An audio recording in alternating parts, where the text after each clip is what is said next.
Tony knelt by the roadside, tearing grass from the ground and chewing it like an animal. His ribs pressed against the fabric of his torn shirt, and dust clung to his knees. Flies swarmed around his mouth, but he didn't stop.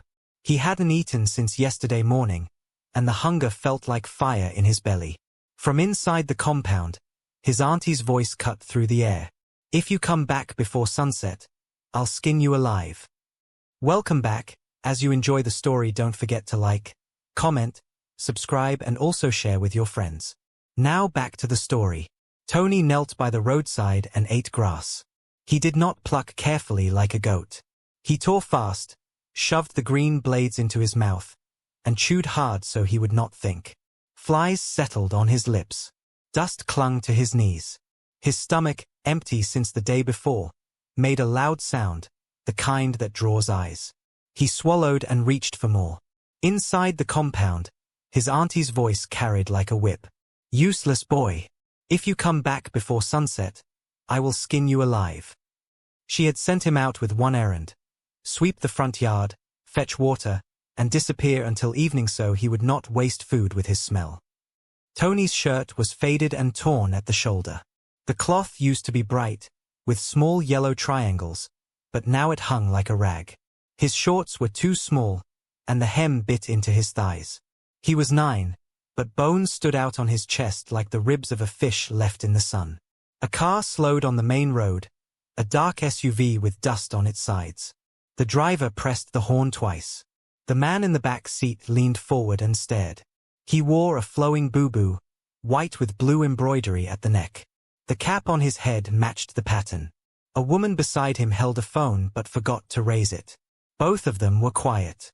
The man spoke to the driver. "Stop." The car pulled over near the mango tree. He opened the door, stepped down, and stood on the red earth.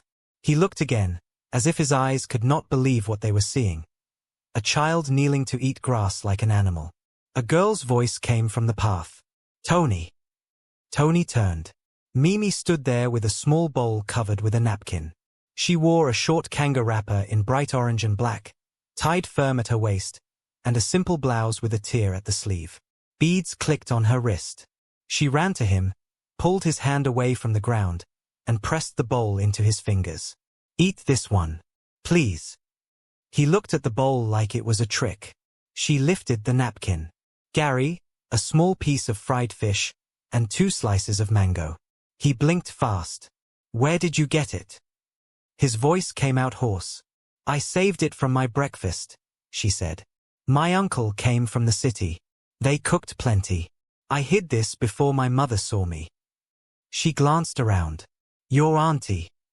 "Inside," Tony whispered. "If she sees you with me, she will shout on you." "Let her shout," Mimi said, but her eyes looked toward the compound gate. "Eat. Quick." He pinched the Gary. He wanted to pour it into his mouth like rainwater, but he forced himself to take small pinches. He chewed. The taste of fish broke something warm in his chest. His eyes filled. He swallowed too fast and coughed. Mimi patted his back. The man in the boo-boo walked closer and stopped a few steps away. He was not frowning, and he was not smiling. He had the look of someone who wants to touch a wound but is afraid of making it worse. "Young girl," he said to Mimi, gentle. "What is his name?" Mimi turned, startled. She shifted to stand a little in front of Tony, as if her small body could shield him. "His name is Tony," she said. "Please, sir, don't tell his auntie. She will beat him. She will beat me." The man nodded, still staring at the boy's thin arms and the small bowl that should have been 3 bowls. He looked toward the compound gate, at the zinc roof patched with different colors. He looked at Tony again. "Who is your auntie?" he asked. Before Tony could speak, a hand slammed against the gate from inside and flung it open. A woman stepped out, tall and broad, wrapper tied with a hard knot. The anchor had green leaves printed on red. She wore a loose blouse and slippers that slapped the ground. She had a broom in one hand and anger in both eyes. "Anthony," she shouted. "I said don't come back here. Who told you to squat near my gate? Who is that girl? Eh? You want to disgrace me?" Mimi's fingers tightened around the rim of the bowl. Tony drew closer to the wall. The man did not move away. He turned his head and looked at the woman. Steady. "Good morning, madam," he said. She paused, surprised by his calm voice, and glanced at his clean outfit. Her tone switched like a switched radio station, soft and sweet, the way adults change when a visitor looks rich. "Good morning, sir. Welcome. You are greeting." The woman in the SUV had stepped out too, a scarf tied over a simple Kent print dress. She stood behind the man, quiet, her eyes taking in everything. The man pointed with his chin, not his finger, to Tony's bony knees, the grass stains, the flies. "Is this your child?" The auntie laughed, a short sound. "God forbid, sir. He is my late sister's son.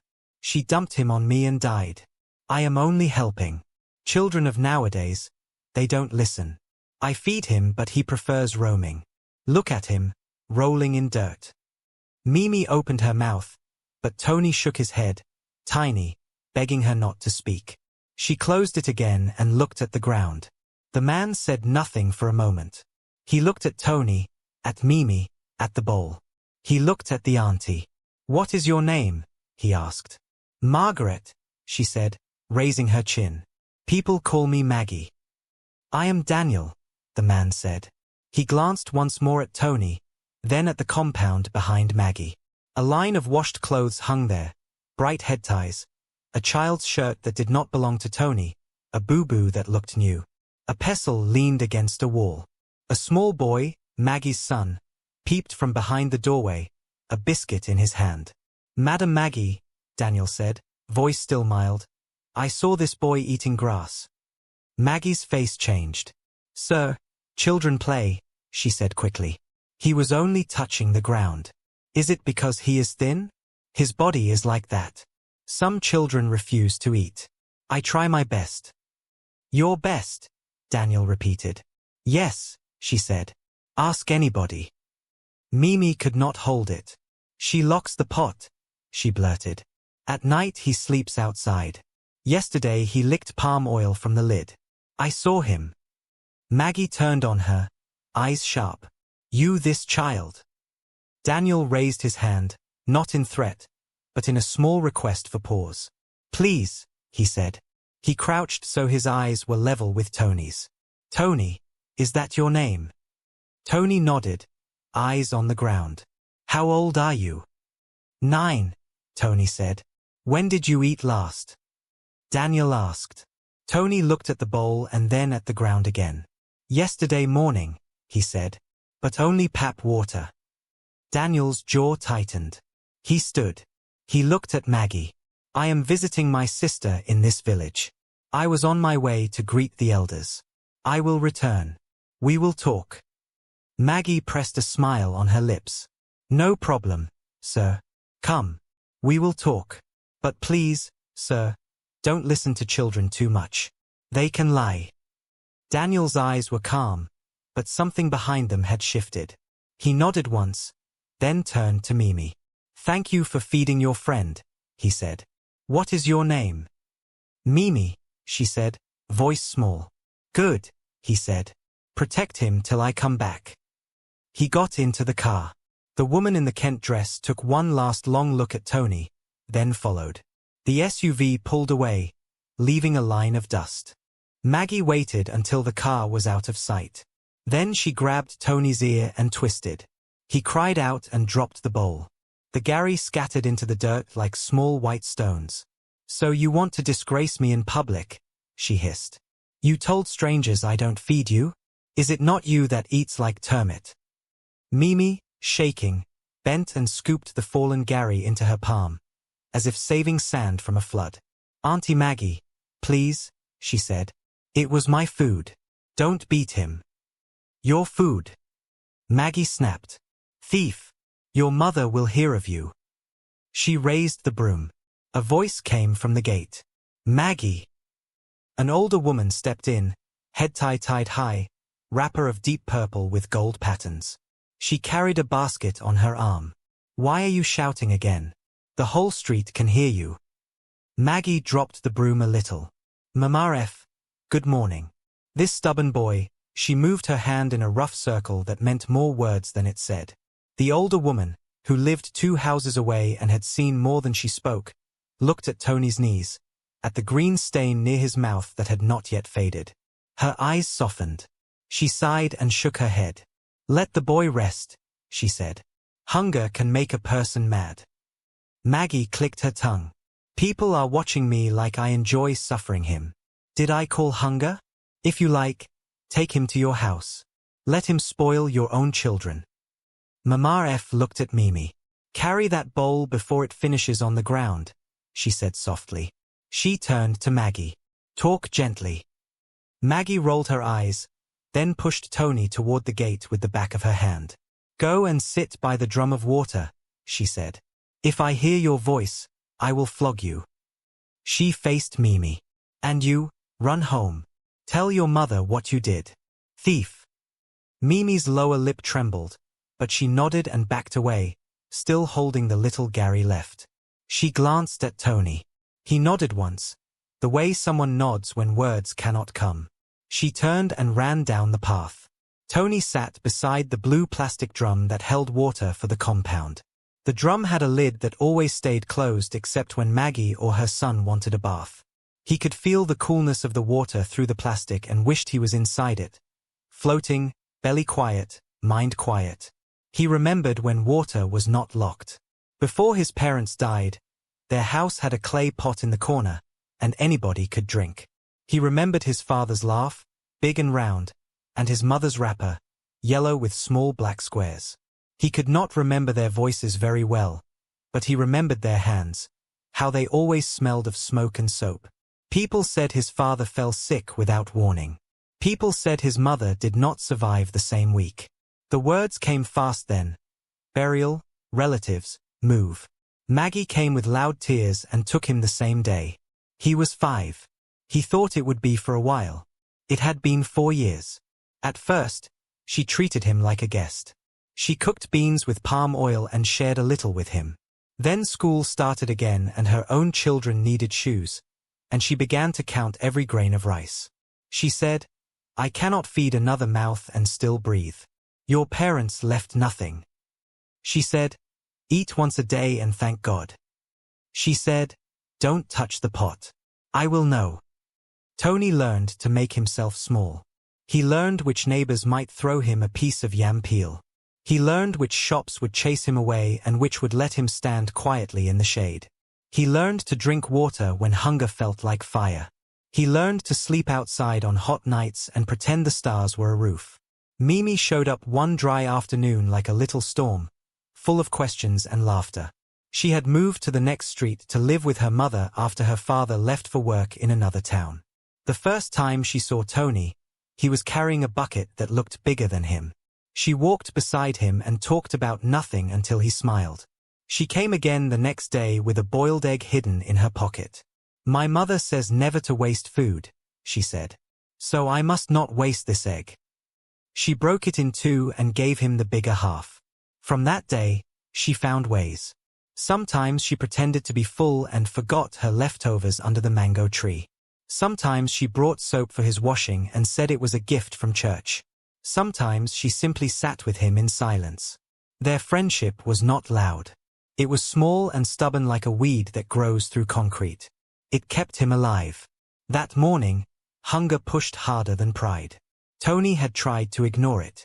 He swept the front yard until dust rose and settled in his eyelashes. He fetched 2 buckets of water from the well, one for Maggie to cook, one for her son to bathe.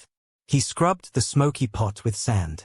He watched Maggie carry a covered plate into her room. He heard the door lock. He waited. He licked his lips and tasted nothing. So he went outside and knelt by the road and did the unthinkable. He reached for grass. When he swallowed the first mouthful, his eyes burned. Not from shame, though shame was there like a shadow. From relief. The grass did not taste good. It tasted like the earth. But it gave his mouth something to do and tricked his belly for a while. He kept chewing until Mimi appeared with the bowl. Now, as he sat by the water drum, the place where his ear still hurt from Maggie's twist throbbed in time with his heartbeat. He pressed his palm there. He thought of the man in the white boo-boo. He did not know men like that. Men in clean clothes saw boys like him and looked away. Why did this one stop? In the street, the sun pulled higher. A group of women passed, wrappers bright, head ties tight, baskets balanced. They greeted. Maggie returned the greeting in that sweet voice she saved for the public. "How are your children?" she asked one. "I will come later and buy okra," she told another. She looked like a kind aunt. Tony closed his eyes. Later, when the heat pressed down and the compound was quiet, Maggie called him inside to wash plates. She stood by the doorway and watched him, arms folded. "If you ever tell any stranger nonsense again," she said, "you will sleep in the gutter." He said nothing. He washed, rinsed, and stacked the plates. She made him mop the floor. She made him wash his auntie's son's socks. She sent him to the shop to buy salt and kept the change. The whole time, his mind stayed with the man by the mango tree. A thought formed slowly, afraid to be seen. Maybe things can change. When evening approached, Mimi came back, walking fast like someone who had news but was not sure if it was good. Her hair was in small braids tied back with a scarf. She carried a folded wrapper in blue and green, Kent-style print, the kind her mother kept for Sundays. She stopped at the gate and whispered, "Tony." He stepped out. She shoved the folded cloth into his hands. "For sleeping," she said. "It is old, but soft. Keep it under the drum if she will not let you take it inside." Tony rubbed the cloth between his fingers. It was softer than anything he owned. "Thank you," he said. The words were small for what he meant. Mimi looked over her shoulder. "My uncle asked me questions," she said. "He asked about you. I told him your name and that your parents died. He was quiet. Then he asked where you sleep. I told him sometimes outside. He did not like that."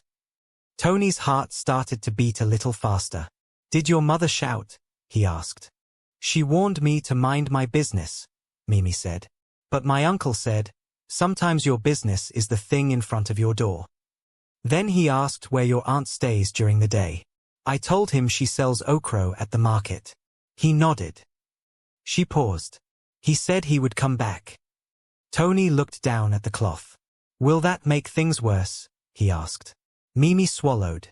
"I don't know," she said honestly. "But I think he is good." The sound of an engine rolled down the street. The same dark SUV appeared, slower this time. It stopped in front of the gate. Daniel stepped out alone, without the woman. He was still in the white boo-boo, but now there was a folder in his hand. He looked tired, like someone who had argued with people who refused to listen.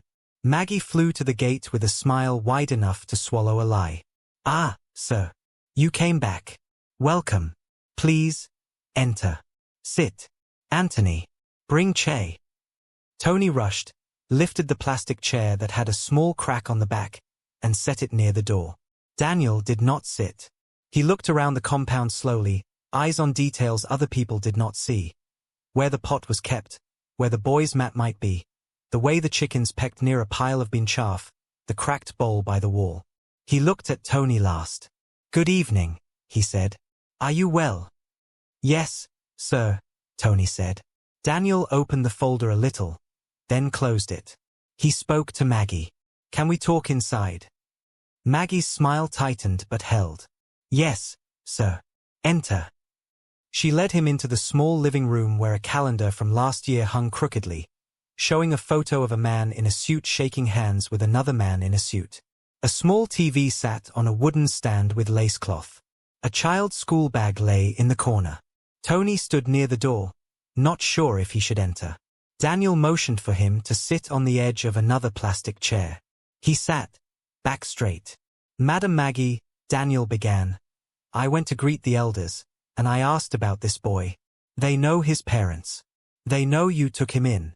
They also know he does not attend school and that he is always thin." Maggie's smile fell. "Sir, things are hard," she said. "Do you know the price of rice now? Do you know school fees? My own children." Daniel raised a hand, same small gesture. "I know things are hard," he said. "But suffering a child is not an answer." He looked at Tony again. I also checked something at the council office. Your late sister's name, her husband's name. Maggie's eyes flickered. Why? Because care is not only food and beating, Daniel said. Care is also truth. And truth is written somewhere. He tapped the folder. I did not come here to quarrel today. I came to ask a simple question. Maggie swallowed. What question? Daniel pointed, not with his finger this time, but with his words. Who is this boy to you? A burden to hide or a child to raise? The room went quiet. Outside, a hen clucked. Mimi's footsteps shifted near the door. Maggie opened her mouth, closed it, opened it again. He is my sister's son, she said at last, voice flat. Daniel nodded once. Good, he said. Then treat him like a son until we speak again tomorrow. He placed a small envelope on the table. For food. Not for your pocket, he added, eyes on hers. I will come in the morning. We will go somewhere together. Bring any paper you have that mentions his parents' names. Maggie stared at the envelope. The room held its breath. Why? She asked. Because I saw a child eating grass, Daniel said simply. And that is not something I can drive past. He turned to Tony. Eat well tonight, he said. Tomorrow, you will tell me your story. He walked out before Maggie could shape her face into a new lie. At the gate, he paused and looked at Mimi, who stood with the blue and green wrapper hidden under her arm. He nodded to her, a small thanks for a small courage. Then he got into the car and drove away. Maggie stood in the doorway, staring at the envelope as if it might bite her. She snatched it, weighed it in her hand, and then looked at Tony. The anger on her face wrestled with something else. Fear. Go and light the stove, she said. Wash that rice. And don't talk to anybody. Tony moved. He washed the rice, his fingers shaking in the bowl. He lit the stove and listened to the hiss catch. He poured water and waited for the bubbles. He did not look at the envelope again. He did not look at Maggie. He looked at the steam and tried to believe it was real. Night came soft over the compound. Neighbors cooked. Laughter bounced from house to house. Tony sat on a low stool and ate rice with a little stew. His belly, shocked, tightened, then loosened. He ate slowly, counting each mouthful, feeling life creep back like a shy animal. When he finished, he rinsed the plate and set it upside down to dry. He took the blue and green wrapper from where he had tucked it under the drum and folded it into a small pillow. He lay on the mat near the door. The air was cooler. He could hear the radio from the next house playing an old highlife song. His eyes drifted closed. Before sleep took him, the memory of Daniel's words came back. Tomorrow, you will tell me your story. For the first time in a long time, tomorrow did not feel like a wall. It felt like a door with a hand on the handle. And in the dark, a question, simple and heavy, settled in his chest. If a stranger stopped today, what else has been waiting to be found? The next morning, the rooster crowed before the sky turned pale. Tony was already awake, lying on his mat with the blue and green wrapper under his head. He had not slept much. His mind kept replaying yesterday, the man in the white boo-boo, the way he looked straight at him, the envelope on the table, and Maggie's stiff face. He sat up, folding the wrapper neatly before sliding it under the drum. The air was still cool, and the smell of wood smoke from nearby houses drifted in. Hunger was already there too, whispering in his belly. But the memory of last night's rice gave him a little strength. Inside the house, Maggie's voice broke the quiet. Anthony, wake up. Fetch water before the sun rises. He moved quickly, grabbing 2 yellow jerrycans and heading for the well down the street. The path was damp from the night's dew, and his bare feet made soft sounds in the red earth. A few other children were there, some yawning, some chattering. Tony kept to himself. He knew from experience that talking too much in the morning could earn him a slap before breakfast, or no breakfast at all. When he returned, Maggie was outside, tying her wrapper tighter at the waist. She had already dressed to go to the market, balancing a basin covered with a cloth on her head. The smell of okra and dried fish trailed after her. Wash the plates. Sweep the yard. I'm going, she said without looking at him. And keep away from that girl. You hear me? If Daniel comes before I return, tell him I'm not around. Tony nodded, though inside he wondered why she feared the man's return. If she had nothing to hide, she wouldn't care who came. He scrubbed the plates, swept the compound, and cleaned the cooking area. His stomach growled louder, but Maggie had left no food. He drank a little water from the drum to quiet the noise. By mid-morning, Mimi appeared at the gate, holding a small bundle wrapped in a handkerchief. Quick, she whispered, glancing up and down the street. My mother sent me to buy pepper. I brought you this. Inside the bundle was a small piece of yam and 2 slices of roasted plantain. Tony's eyes lit up. Thank you, he said, the words carrying more weight than they seemed. Eat fast, she urged. My uncle is coming again. I heard him talking on the phone. He said something about papers and the elders. Tony froze. Papers? Yes, she said, lowering her voice. He asked my mother if she knew about your parents' land. She pretended she didn't hear. I think he knows something big. Before he could ask more, the familiar sound of an engine rolled down the road. The dark SUV stopped in front of the gate. Daniel stepped out, still dressed neatly, but this time in a deep blue agbada with gold embroidery at the neck. His face was calm, but his eyes were sharper than yesterday. Good morning, Tony, he greeted. Good morning, sir, Tony replied. Where is your auntie? Daniel asked. She went to the market, Tony said, unsure if he should add that she had told him to lie. Daniel nodded slowly, as if he expected it. That's fine. I came for you today. We're going to the elders' compound. I spoke with them last night. Tony's heart thumped. He had never been called to the elders before. Mimi stepped forward. Can I come? She asked. Daniel smiled faintly. Not today, Mimi. But thank you for looking after your friend. Tony followed Daniel to the car, sliding into the back seat. The upholstery smelled faintly of cologne and leather, a smell Tony wasn't used to. As the car rolled through the village, he stared out at the passing mud houses, the open stalls selling firewood, the women pounding yam in front of their compounds. When they arrived at the elders' compound, the air shifted. The space was shaded by an old mango tree, and 4 men sat on carved wooden stools, dressed in various traditional attires, striped agbadas, simple bubus, and one in a plain wrapper with a staff leaning beside him. Daniel greeted them respectfully, then placed a folder on a low wooden table. This is the boy I spoke of, he said.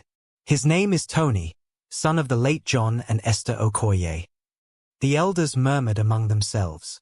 One, a tall man with a grey beard, leaned forward. I knew your father, he said to Tony. A good man. When he passed, there was land left for his family, and a small savings account in the cooperative. Why are you not in school, child? Tony glanced at Daniel, then at the ground. My auntie said there was no money, he said quietly. The murmurs turned into low grumbles. No money, the grey-bearded elder repeated. We signed the papers ourselves. Your name is on them. Daniel opened the folder and spread several documents on the table. These are copies from the council records. The boy is the rightful heir to his parents' property. Yet for 4 years, he has been living in hunger while his auntie benefits. The elders shook their heads. One slapped his knee in anger. This is wickedness, he said. What do we do now? Another asked. Daniel spoke firmly. We will call Maggie here. She will account for everything. And if she refuses, the matter will go to the chief. The grey-bearded elder nodded. Let it be so. Bring her tomorrow morning. We will settle this. On the way back, Tony sat quietly, the words land and air turning over in his mind. He had never owned anything except the blue and green wrapper Mimi gave him. The thought of land and money seemed like a dream he might wake from. When they reached his compound, Maggie was already back from the market, sorting vegetables. Her eyes narrowed when she saw Daniel with Tony. We need to talk, Daniel said. About what? Maggie asked, her tone defensive. Tomorrow, you will come to the elders' compound, Daniel replied. Bring every paper that has your sister's and her husband's names on it. They have questions. Maggie's jaw tightened. I don't have time for this, she said, turning back to her vegetables. You will make time, Daniel said, his voice calm but unyielding. This is not a request. He left without another word, but the air he left behind was heavy. Maggie slammed the basin shut and glared at Tony. You think you are clever, she hissed. Let's see how clever you are when they take you away and you have no one. Tony said nothing. For the first time, her threats felt weaker than her fear. And he knew something had shifted. That night, he lay on his mat, staring at the stars through the open doorway. Tomorrow could change everything. For better or worse, he didn't know. But he was ready to face it. The morning sun crept slowly over the rooftops, its warmth spilling into the compound. Tony sat on the low wooden stool near the water drum, waiting. He had washed his face and combed his hair with the small broken comb Mimi had given him months ago. Today was the day the elders had summoned Maggie, and he didn't know whether to feel hope or dread. Inside, Maggie banged plates against the table as she served her son breakfast, fried yam and eggs. The smell filled the air, making Tony's stomach tighten. She didn't call him to eat. Instead, she barked, Anthony, make sure you carry the bag when we're going. And don't open your mouth unless they ask you a question. He nodded, his face blank. He had learned to hide his feelings around her. By mid-morning, Daniel arrived, dressed in a crisp white boo-boo. His expression was unreadable. Good morning, Maggie, he said evenly. Maggie's reply was a stiff morning. She wore her best Ankara wrapper, bright red with gold patterns, and a matching blouse. Around her neck was a beaded necklace she only wore for important occasions. She had even tied her headscarf high and neat, the way women in the village did when they wanted to appear respectable. Daniel's eyes shifted to Tony. Are you ready? Yes, sir, Tony said quietly. The three of them walked to the elders' compound, drawing curious stares from neighbors. Mimi stood by the roadside as they passed, her eyes full of worry. She gave Tony a small nod of encouragement. The elders were already seated under the mango tree when they arrived. The grey-bearded elder, Chief Okoro, gestured for them to sit. We will speak plainly, he began. This matter concerns the late John and Esther Okoye and their son, Anthony. Daniel placed the folder on the low wooden table again. Here are the official records, he said. The parents left land near the old market road, 2 plots in Anthony's name, and savings in the village cooperative. All of it was placed under Maggie's care until he turned 18. Yet this boy has been living in hunger, wearing rags, and is not in school. Maggie's eyes darted from the elders to the folder. Chief, it is not what you think, she said quickly. Things have been hard. The land is there, yes, but it's not producing. And the money in the cooperative, I have been using it to feed and clothe him. A low murmur rippled among the elders. Chief Okoro raised a hand for silence. Is this true, Anthony? Tony hesitated. He looked at Maggie, who glared at him, and then at Daniel, whose eyes urged him to speak. Sir, he said softly, I have never seen the land. I don't even know where it is. And I have never seen money. Most days I eat only once, sometimes nothing. I wear what people give me. I have not gone to school since my parents died. Gasps came from the elders' wives who were sitting nearby, listening. One of the elders, a man with a scar across his forehead, leaned forward. Maggie, is it true you lock food away from him? Maggie's face flushed. He exaggerates. Children these days. Answer the question, the elder snapped.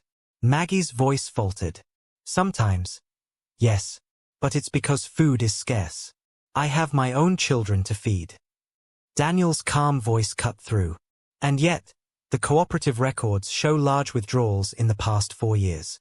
Enough to feed the whole household many times over.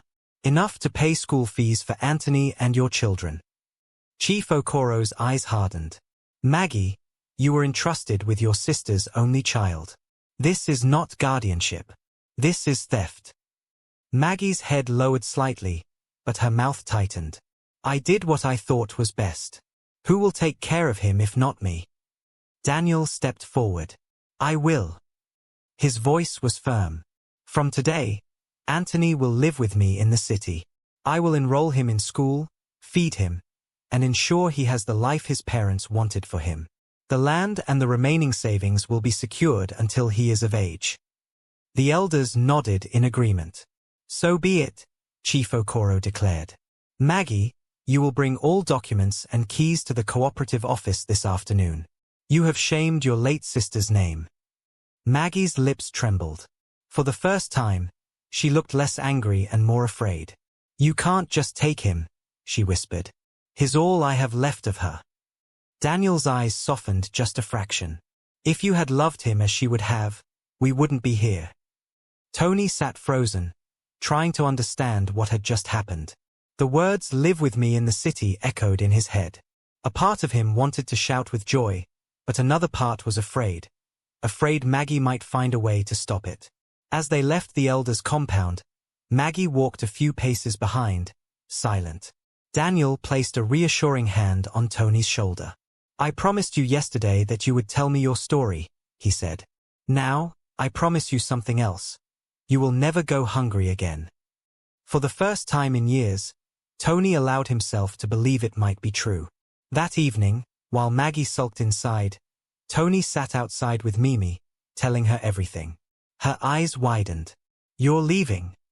He nodded. Tomorrow. She looked down, then forced a smile. Good. You deserve better. But don't forget me when you're eating meat every day. Tony laughed, a small, shy laugh he hadn't made in a long time. I won't. But deep down, he knew leaving would be harder than it sounded. Because in the middle of all his hunger and pain, Mimi had been the only light. The next morning, the compound felt different. Maggie avoided Tony's eyes as she swept the yard, her movements sharp and angry.